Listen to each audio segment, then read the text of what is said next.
Hello everyone, welcome to Single Click Learning channel. Let's talk about Joint Hindu Family Business today. आज हम पढ़ते हैं joint Hindu family business क्या होता है। अभी तक आपको पता है हम टाइप्स ऑफ बिजनेस ऑर्गेनाइजेशंस पढ़ रहे हैं। हमने सोल प्रोप्राइटरशिप पढ़ी, पार्टनरशिप, कंपनी, और अब हमारे बारी है जॉइंट हिंदू फैमिली बिजनेस के बारे में समझने की। तो इसमें जो ये चार वर्ड्स एक साथ हैं, पहले हम इनको समझेंगे, फिर हम इसके मीनिंग और फीचर्स के ऊपर जाएंगे। तो पहले तो ये जॉइंट का मतलब होता है एक साथ। उसके बाद आता है Hindu family. Hindu family means ऐसी फैमिली, ऐसा परिवार जो हिंदू धर्म का हो, मतलब कि जिनका धर्म हिंदू है। Business means you know that buying and selling of services and goods to earn profit.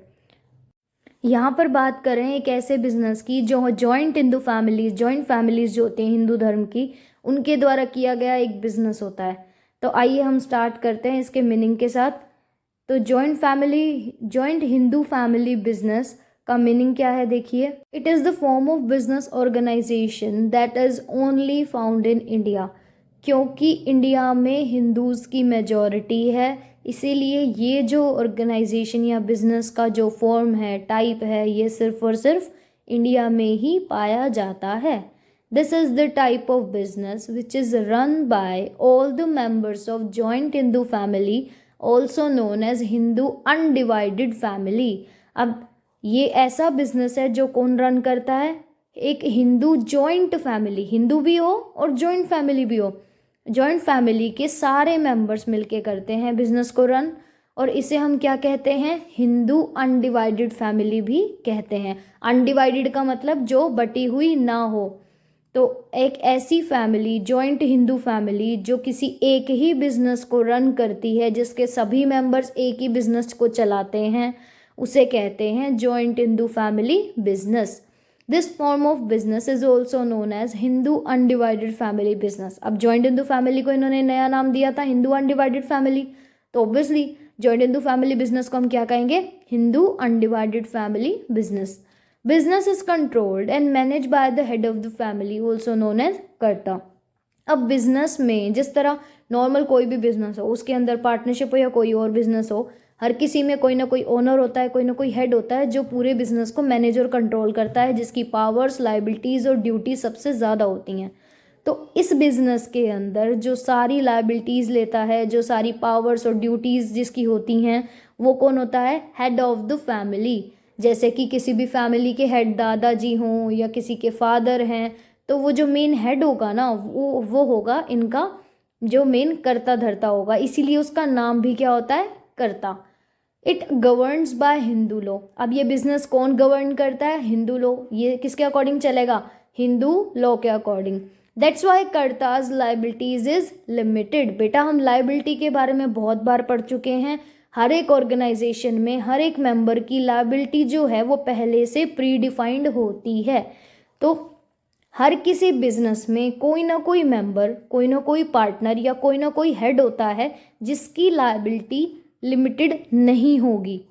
सिर्फ और सिर्फ जैसे जॉइंट हिंदू फैमिली बिजनेस की बात करें तो यहाँ पर कर्ता को छोड़ के बाकी सारी मेंबर्स की लाइबिलिटी होती है लिमिटेड, लेकिन कर्ता की लाइबिलिटी अनलिमिटेड होती है। यहाँ गलती है, कर्ता की लाइबिलिटी अनलिमिटेड होती है। इन केस कंपनी को, मतलब बिजनेस में कोई पर्सनल लॉस होता है तो पर्सनल प्रॉपर्टी सिर्फ और सिर्फ कर्ता की ही अकाउंट में ली जाएगी। मतलब कि वो कर्ता को ही की पर्सनल प्रॉपर्टीज़ को सीज कर सकते हैं, क्योंकि सारा काम कौन करेगा? कर्ता। बिजनेस को मैनेज कौन कर रहा है? कर्ता कर रहा है। बिजनेस को रिप्रेजेंट करने का काम किसका है? कर्ता का है। तो इसीलिए इन केस कोई भी लॉस होता है तो वो भी कौन मैनेज करेगा? कर्ता। तो इसका एग्जाम्पल अगर मैं बात करूं जॉइंट हिंदू फैमिली बिजनेस में, तो इसमें जॉइंट हिंदू फैमिली बिजनेस के सबसे बड़े एग्जाम्पल्स हैं टाटा ग्रुप। रतन टाटा जी को आप बहुत अच्छे से जानते होंगे। तो टाटा ग्रुप जो है वो एक जॉइंट हिंदू फैमिली बिजनेस है। और इसके अलावा हम बात करें तो हल्दीराम, हल्दीराम के स्नैक्स आते हैं, आपने बहुत बार खाए भी होंगे। तो हल्दीराम भी एक क्या है? जॉइंट हिंदू फैमिली बिजनेस है। एक ऐसा बिजनेस है जिसे जॉइंट फैमिलीज चला रही हैं, उन फैमिली के हर मेंबर का कोई ना कोई काम है बिजनेस में। तो ये था उसका मीनिंग। अब हम पढ़ेंगे जॉइंट हिंदू फैमिली बिजनेस के फीचर्स क्या हैं। तो आइए पढ़ते हैं इसके features. Joint Hindu family business के फीचर्स में फर्स्ट आता है अनलिमिटेड लाइबिलिटी ऑफ कर्ता। मैंने अभी बताया कर्ता जो है हेड होता है फैमिली का, जो सबके सारी चीज़ों के लिए रिस्पॉन्सिबल होता है। तो यहाँ कर्ता की लायबिलिटी भी अनलिमिटेड है, मतलब कि उसकी पर्सनल प्रॉपर्टीज़ को भी क्या है सीज किया जा सकता है, उसे अकाउंट में लिया जा सकता है अगर कोई भी बिजनेस को लॉस होता है तो। नेक्स्ट है डोमिनेंस ऑफ कर्ता। अब जैसे कि मैंने बताया, वैसे तो आपको पता ही होगा हर फैमिली में जो हेड होता है उसकी ज़्यादा चलती होती है, चाहे वो हमारे पापा हैं चाहे वो हमारे दादाजी हैं।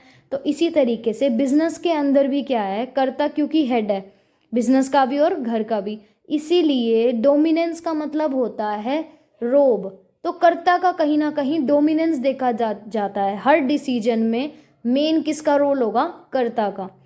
तो next one is no requirement of agreement. अब क्योंकि ये बिजनेस एक जॉइंट फैमिली बिजनेस है, कोई बाहर का इंसान नहीं है, आपने कोई पार्टनरशिप नहीं की है, आपने कोई कंपनी नहीं खोली है जहां आपका कोई बाहर का बंदा काम कर रहा है, इसीलिए जॉइंट इंटू फैमिली बिजनेस के अंदर अग्रीमेंट की ज़रूरत नहीं पड़ती है।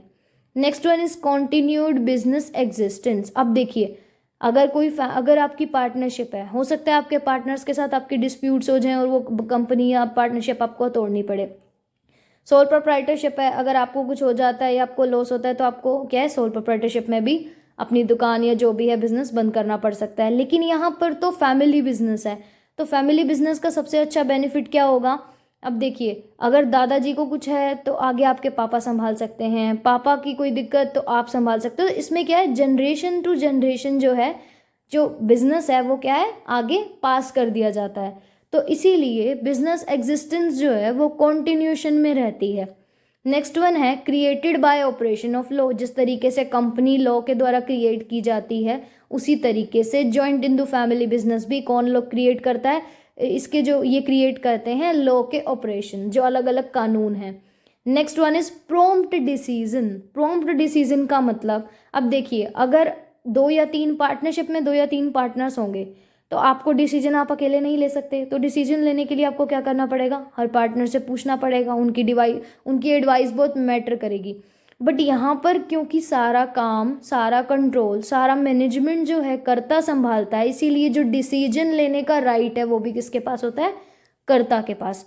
तो इसलिए ये काम बेटर हो जाता है कि joint in the family business में कभी भी प्रॉम्प्ट का मतलब होता है जल्दी।